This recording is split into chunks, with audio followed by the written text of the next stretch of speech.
Alistair, thank you so much for joining us today. That's very much my pleasure, Elijah. All right. Well, you recently wrote an article in which you said there's a battle going on between the bullion banks and the speculators in the precious metal markets. Can you expand on this? Yes, you've always got, on the one hand, the speculators who tend to be bullish. If they're not bullish, they tend to have lower long positions on a net basis. And on the other side, you have the bullion banks who will tend to go short, and they can go short quite easily because it's just a question of expanding their balance sheets. They just go short. They can print contracts out of thin air. And usually what happens is they do that to the extent where they overwhelm the hedge fund managers. And then, of course, the price gets driven down. Now, recently, we've had quite an interesting divergence between what's been going on in the gold market and what's been going on in the silver market. In the gold market, this level of if you like, outstanding contracts, what we call open interest, has not built up to the sort of levels where you would expect the overall bullishness amongst the hedge fund managers to get out of control, out of proportion, and therefore vulnerable to a massive correction. That hasn't happened yet. But on the other hand, if you look at the silver market, the open interest rate has recently been at record levels. I mean, these are extremely high levels. They indicate that the hedge funds are very, very long of silver, and there you would expect that there would be a shakeout because no bullion bank likes to sit on really enormous losses and losses building as more and more contracts. They issue more and more contracts on the short side to find that they're bought and the price still goes up. Now, in favor of the bullion banks, actually what's happened with silver is that the price has underperformed despite this enormous expansion in open interest rates.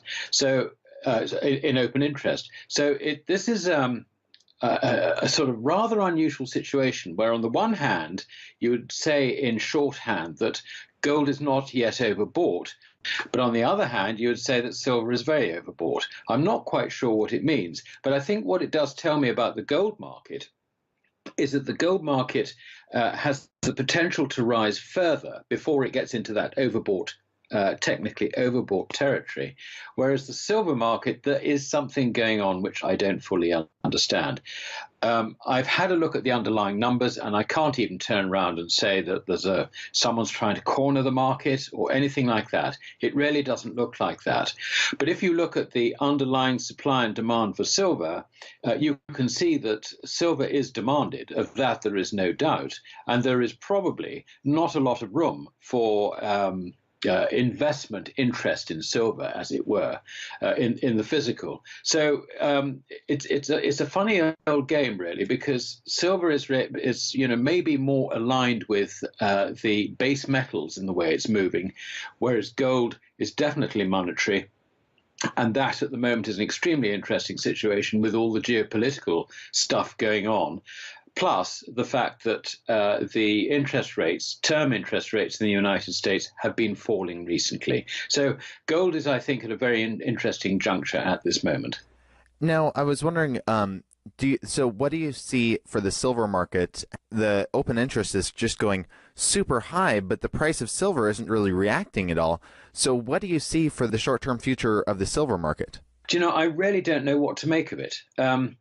What I do know, moving away from the technicals in the futures markets, is I do know that demand for silver is very strong. And it's very strong because China is buying up raw materials, the base metals, the metals it needs for industrial purposes, because it is expanding its economy at a fair clip. I mean, recently they said that their economic growth was running at about 6.9%, which was better than anybody thought. I don't actually place too much credence on these figures, but I think it is indicative of the fact that the Chinese economy is actually growing quite strongly. They are also trying to get rid of excess dollars and US treasuries in return for physical metals, energy, all those things because of their plans for developing the whole of Asia. So you can see that the demand for silver is there in the physical market, but what I can't quite rationalize in my own mind is why the price isn't higher in the futures market, except possibly it has been depressed deliberately by the bullion banks at someone's behest. Now, that I wouldn't know. That is getting into the realms of speculation. But it certainly smells as if the futures market is sitting on the price while we know that there is very good demand out there from particularly countries like China. And remember, China is now the largest manufacturer of solar panels. That market's increasing very, very sharply. It's also used in chemicals for synthesizing chemicals, and that again is another area where China has been sort of pretty active. And China also refines an awful lot of silver. I expect also that we're seeing jewelry demand in places like India because of all the problems that have been, if you like, brought about on gold by the Modi government. Perhaps the Indians are buying silver. Perhaps silver is being bought elsewhere as well, because it is seen in Asia as a form of money and is therefore attractive on that basis. Definitely. Now, I'd like to discuss a little bit regarding the situation with Korea right now and how it might impact the precious metal markets.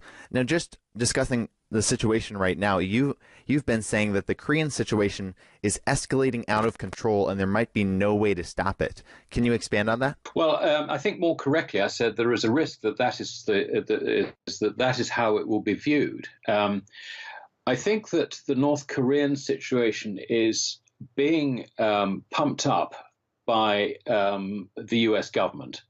The fact of the matter is that the North Koreans will be perfectly happy to meet the Americans on the basis that they become accepted more in the global community. We've had so many signals from North Korea that that's what they want. But it is the Americans that have refused to accommodate them, saying that they've got to get rid of their nuclear weapons, they have to stop that program, and so on and so forth. So it's the Americans who are playing hardball. It's actually not the North Koreans. I would say that Kim Jong-un is a very frightened, paranoid dictator. And in that sense, he is probably unpredictable. But the situation could be resolved tomorrow by America just saying, well, let's just back off for a moment. Let's consider this. And perhaps let's have a conference and talk about it. That would give Kim Jong-un the sense of importance that he feels he is lacking, the respect that he is lacking from the international community. So it's actually quite easy to solve. So this raises the question, why is America destabilizing the North Korea and if you like, the whole of that region? Because bear in mind that both Vladivostok and Beijing are within the nuclear fallout of anything that happens in North Korea. So this is a situation which is actually looking pretty dangerous. Whether it escalates any further or not, we don't know. In the past, what tends to have happened is that you get a lot of saber rattling. You get a few missiles launched.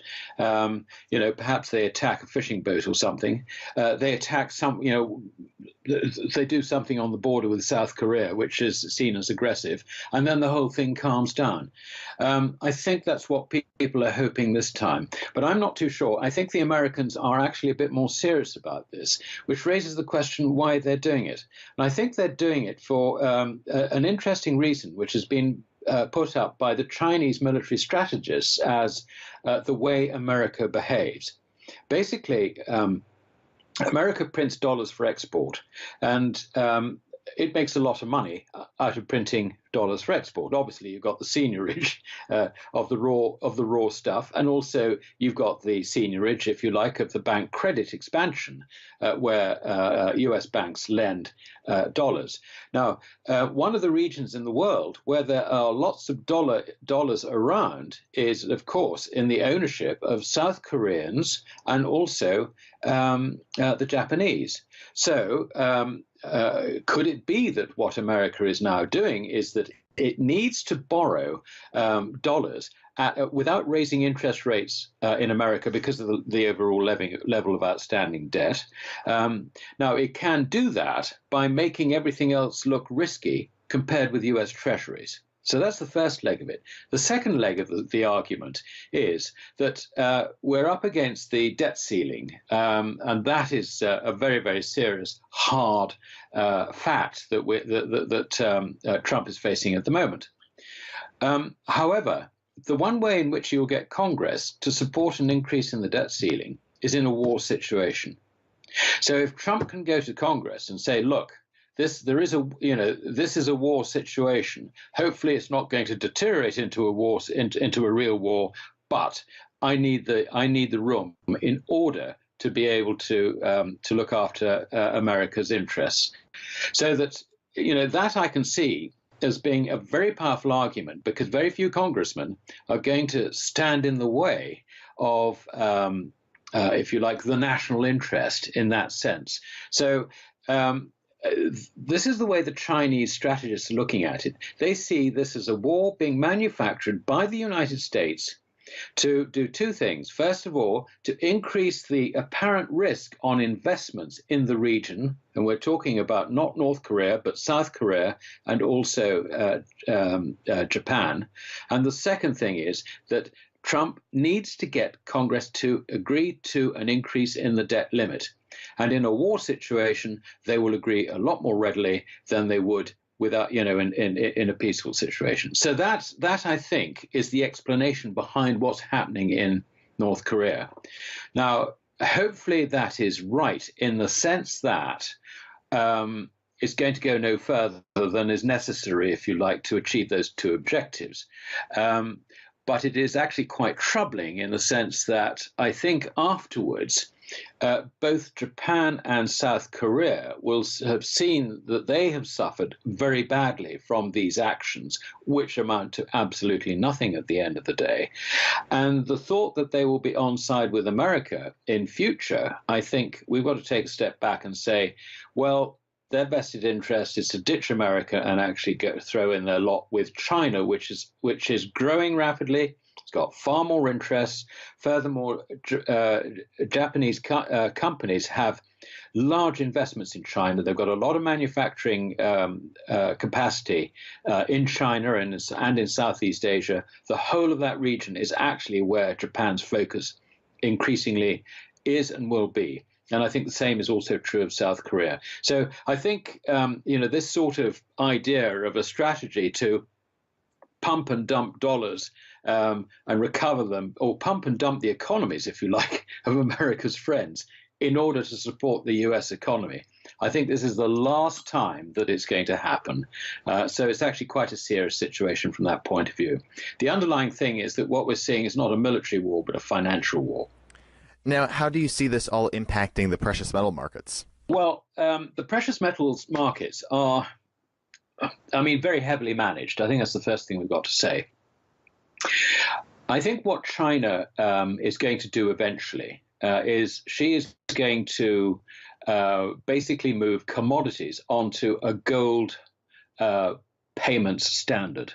And that she can do quite easily, because what she is doing, the first thing she has done in Shanghai is she has permitted the setting up of Chinese yuan futures contracts in gold.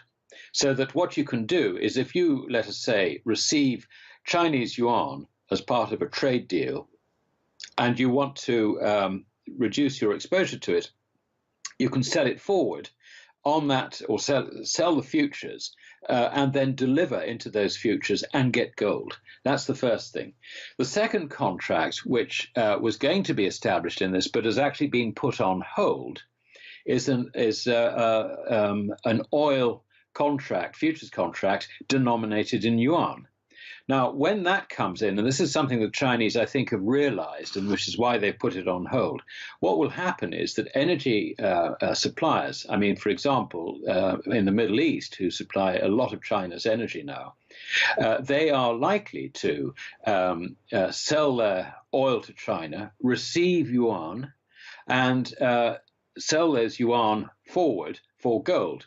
Now they will be able to, once the gold contract, the oil contract is there, as soon as they have got the oil contract, or as soon as they know that they're going to be supplying oil, they don't need to wait for the yuan to be received. They can effectively deal straight through two contracts and receive gold for their oil.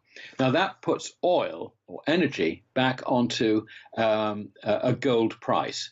And that is going to be absolutely the end as far as the dollar is concerned. This is why the Chinese have held off. They've held off because they are not ready to pull the trigger on that one.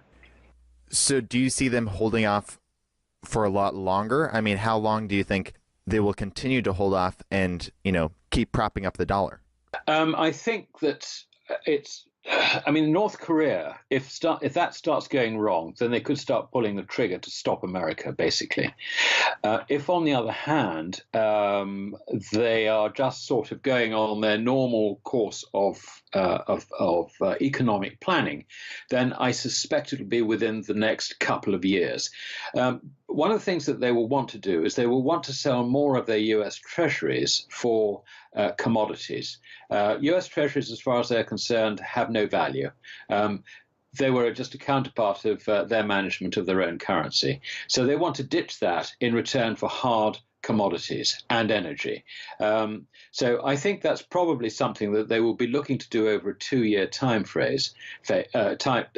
scale. There is not much point in them doing it any more rapidly, because they can't sell them into the market more rapidly. And not only that, but they then have the equation to work out at what price will gold have to be for us to compensate on our losses on our U.S. treasuries and our U.S. dollars in reserve.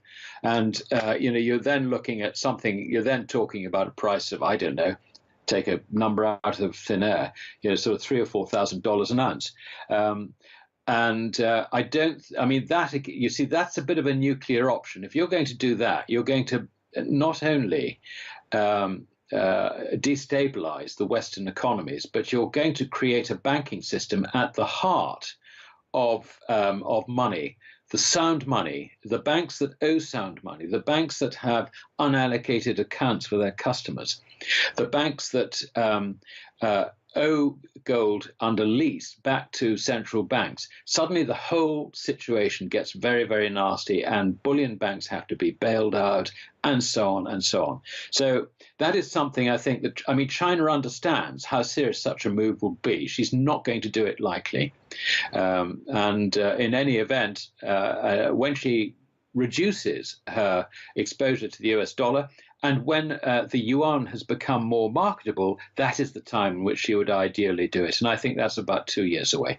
Now, on Sunday, there were the French elections. I'd like to move our focus to those because there's potentially a geopolitically destabilizing event that could happen in the near future. With the French elections on Sunday, we saw Marine Le Pen and Emmanuel Macron. It was the first round of voting, and those two basically are then going to face off in another round of voting soon. So what is your perspective on this? Because Marine Le Pen is a far-right candidate who is anti-EU. I was just interviewing John Rubino, and he was saying that if Marine Le Pen won, this could this would be very, very bad for the future of the European Union.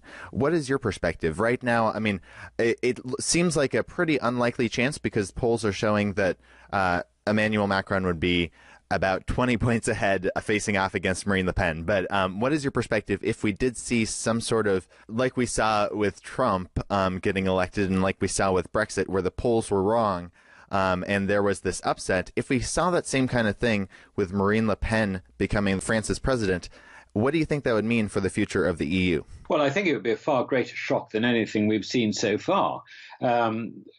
France is integral to the whole of the EU. The two powerhouses in the EU, through thick and thin, have always been Germany and France. And it was set up that way so that those two countries would never go at war again. So I think that's the first thing to say. Now, looking at the structure of the election, the way the presidential election works in France is it is designed by this two-stage process to eliminate extremists from ever becoming president. And we're seeing this in action now, in that immediately we have a situation where Marine Le Pen, let us assume that she got 30% of the votes, for example. In fact, she got just under 24%. But if she got 30%, and Macron, say, got, let's say, 20 odd, and but there was another one in the running, and they had to have another round. They've got to have another round on the results that have happened. But let's assume that Marine Le Pen was in the lead, and still there would have to be round two. Now, under those circumstances, all the other candidates who have lost would try and persuade their supporters to vote against Marine Le Pen. In other words, they would go for the other guy. If it was a far left individual, again, it would be the same thing. If a communist stood and a communist got to, let us say, sort of evens, joint first, or maybe slightly ahead of number two. Under those circumstances, again, everybody would turn around and say, don't vote for the communist, vote for the other guy. Now, to the extent that they can deliver those votes, and they can to a large degree, not totally, but to a large degree they can deliver those votes, it guarantees that the extremist does not become president. And that's the situation that Marine Le Pen finds herself in. It's not impossible that she will be elected, but I think it's unlikely. Now, having said that, the way I look at the EU is that it doesn't necessarily depend on something which is predictable, like a French election or a Dutch election or even Germany's election coming in later on this year. It doesn't necessarily depend on something predictable like the Italian banking system getting into a crisis. Well, we already know it's in a crisis, but the crisis becoming considerably more manifest. I think what's likely to happen with the EU is actually a long process of falling apart. And what we will know is that if Marine Le Pen is denied this time, next time, she or someone like her, anti-EU, would probably have a damn good chance of becoming president. So what we're talking about is not the inevitable being stopped, but the inevitable only being delayed. So that's the way I would look at it. And I think that it will be maybe a matter of no more than a week or so before we forget about all this. We start concentrating on the other risks. We've been talking about North Korea. I think that risk is going to come back, and I think that's going to hit us in spades. The EU is a continuing deteriorating situation. And I think what we've seen is we've sort of got over a speed bump, if you like, in that downhill run. And that's the way I'd look at all these things. Eventually, the thing is going to collapse. I have no doubt about that, because it is so, if you like, it is so wealth destructive that it will not survive in the long run. But I think that's the way I would look at it. This is a process which is ongoing, rather than suddenly we're going to have a crisis and the whole thing's going to end. Now, as everyone knows, your country, the UK, has decided to leave the European Union. Did you want to give us an update in the progress they've made with Brexit? I know just last week, the UK's Prime Minister, Theresa May, was asking for the elections to be held sooner, so then Brexit negotiations would go more smoothly. So did you want to give us an update on the state of Brexit right now? Yes, certainly. It didn't surprise me at all that Theresa May called an early general election. If I'd been in her shoes, while the Labour Party, who were the main opposition, were in such disarray, I would have called an election as well. It looks like she will have a majority, which could be anything between 70 and 130 seats. So that will allow her to pursue Brexit more constructively, with more authority as far as Brussels is concerned, because they will see that politically she's in a very strong position, rather than in a position of having to negotiate back in the House of Commons in order to achieve a position. The other thing that's going to come out of this, I believe, is that some of the Scottish Nationalist Party are going to lose their seats in the House of Commons. And that will defuse a lot of the aggression out of Nicola Sturgeon, who is continually pushing for, we've got to remain in the EU. We need to have our independence so that we can stay in the EU, all this sort of stuff. It's not actually that convincing, but I think that if Nicola Sturgeon was to lose, or her party was to lose anything between, say, 5 and 15 seats in the House of Commons, then I think that would take the wind out of the nationalist sails. So you've got two very, very good reasons to have this now. The other thing I think about it is that with 5 years to run, the Boundary Commission does need to look at how the constituencies are constructed and maybe reduce the number of Scottish seats in the House of Commons simply on the basis that powers have been transferred to Edinburgh, and there has been no reduction in the representation to take account of that. And I would expect, I mean, if I was Theresa May, I would be on that one, and I would get the Boundary Commission to report on how Westminster ought to be adjusted for the fact that all these powers have been devolved to Edinburgh, and an awful lot of what goes on in Westminster has actually got absolutely nothing to do with Scotland. It is something that needs to be addressed. Of course, you can only really do that when you've got a decent majority, for the very simple reason that you get a lot of pushback from the various vested interests who want to continue to have their representation in Westminster. Now, just before we let you go, I was going to ask you one last thing. So even though Brexit hasn't officially, gone through yet, and the UK is still part of the European Union right now, has it impacted the economy, just, the knowledge that that is what's going to happen at all? Well, the impact has been really absolutely predictable. Ahead of the Brexit vote, businesses were lobbying hard for us not to leave the EU because, businesses are businesses, and that's the sort of thing they do. They're into lobbying rather than production, as it were. And now that that is past, we've got to get on with life. So what happens? You find that people like Renault Nissan are investing in a new Nissan car in Sutherland. It's the most efficient car plant in Europe. We have that in the Northeast.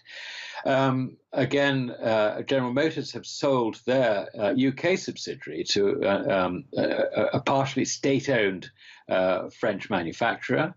We're finding that all of the companies that sort of turned around and said, well, I think it would be terrible if Britain left Europe, they're investing again. So, in other words, they tried to lobby. The lobbying didn't work. They've got to get on with it. That's what's happening. The economy here has also been running pretty strongly. Things are pretty good here. And it's very, very simple. When people go about their business, we may not like the government. We may not like this. We may not like that. But at the end of the day, we go about our business. And, consequently, all the sort of predictions that the UK economy would collapse if we voted Brexit, that's gone. So there is a new confidence, if you like, in government as a whole. And the question now is, will they have the guts to pursue a genuine free trade agreement? If they did that, then I think this country would have a role in the world. And by that, I mean a role encouraging free trade. But if they bottle it, then I think it would be a great pity. It would be an opportunity missed. All right. Well, Alasdair Macleod, thank you so much for joining us today and giving us your time. Before we let you go, did you want to share with the viewers any last insights? And where can they find you online? I think I'll just leave it as to where you can find me online. My writing appears on Gold Money under the Insights column. So if you go to Gold Money and into the Wealth section, you'll find all our research there and my Insight articles, which are published every Thursday, sort of, I suppose, late morning Eastern time. On Thursdays, you'll find me there. All right. Once again, thank you so much for your time, Alasdair. That was my pleasure.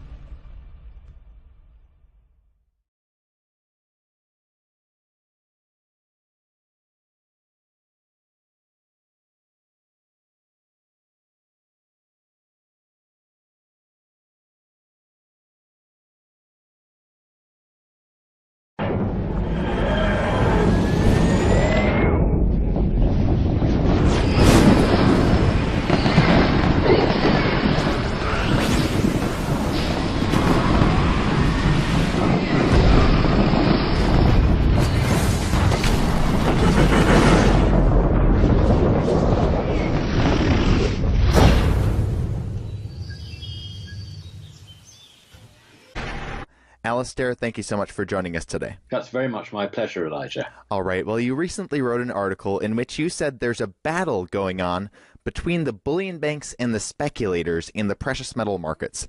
Can you expand on this? Yes, you've always got, on the one hand, the speculators who tend to be bullish. If they're not bullish, they tend to have lower long positions on a net basis. And on the other side, you have the bullion banks who will tend to go short, and they can go short quite easily because it's just a question of expanding their balance sheets. They just go short. They can print contracts out of thin air. And usually what happens is they do fund managers to get out of control, out of proportion, and therefore vulnerable to a massive correction. That hasn't happened yet. But on the other hand, if you look at the silver market, the open interest rate has recently been at record levels. I mean, these are extremely high levels.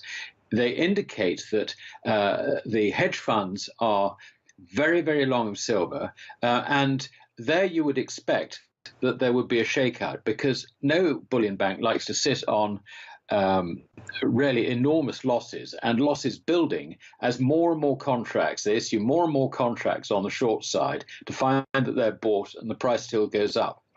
Now, in favor of the bullion banks, actually what's happened with silver is that the price has underperformed despite this enormous expansion in open interest rates. So in open interest. So this is a sort of rather unusual situation where on the one hand, you would say in shorthand that gold is not yet overbought, but on the other hand, you would say that silver is very overbought. I'm not quite sure what it means, but I think what it does do that to the extent where they overwhelm the